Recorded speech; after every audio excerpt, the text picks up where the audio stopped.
Doctor Nikita. Menses ഇറഗുലാരിറ്റിയുടെ common ആയിട്ടുള്ള ഒരു cos ആണ് PCOD, അതായത് പോളിസിസ്റ്റിക് ഓവറിയൻ ഡിസീസ്.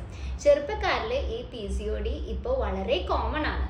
PCOD എന്താണ് എന്ന് ചോദിച്ചാൽ, സാധാരണ രീതിയിൽ നമ്മുടെ അണ്ടാശയത്തിലെ ഈ ഫോളിക്കിൾസ് മെച്ചുറായിട്ട് അവർ എഗ് റിലീസ് ചെയ്യും, അതായത് ഓവം റിലീസ് ചെയ്യും. ഇത് സാധാരണ ഉള്ള ഒരു പ്രക്രിയയാണ്. പക്ഷേ ഈ PCOD ഉള്ളവരിൽ ഈ ഫോളിക്കിൾസ് മെച്ചുർ ആവില്ല, അവർ ഇമ്മച്ചുർ ആയിട്ട് തന്നെ നിൽക്കും. ഈ ഇമ്മച്ചുർ ആയത് സിസ്റ്റായിട്ട് രൂപാന്തരം പ്രാപിക്കും, അതായത് ഓവറിൽ കുമിളകൾ പോലെ ഉണ്ടാവും.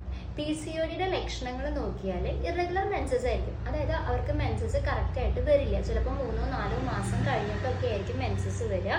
അതും ചിലപ്പോൾ ഓവർ ബ്ലീഡിങ് ആയിട്ടും വരും.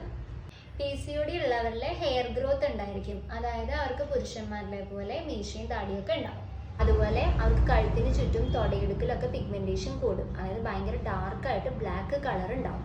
അടുത്ത ലക്ഷണം നോക്കിയാൽ മുടി കൊഴിച്ചിലുണ്ടായിരിക്കും, മുടിയുടെ കട്ടി കുറയുകയും ചെയ്യും. അതുപോലെ തന്നെ ചില സ്ത്രീകൾക്ക് മുഖത്ത് കുരു വരും. കോമൺ ആയിട്ട് വരുന്ന അടുത്തൊരു സിംറ്റം ആണ് വെയിറ്റ് ഗെയിൻ. ഇതിലേതെങ്കിലുമൊക്കെ ലക്ഷണങ്ങൾ നിങ്ങൾക്ക് ഉണ്ടെങ്കിൽ നിങ്ങൾ എത്രയും പെട്ടെന്ന് ഒരു ഡോക്ടറെ സമീപിച്ച് അതിന് വേണ്ട പ്രോപ്പർ മെഡിക്കേഷൻസ് എടുക്കണം. കാരണം PCOD ഭാവിയിൽ ഇൻഫെർട്ടിലിറ്റിക്ക് ഒരു കാരണമായിരിക്കും.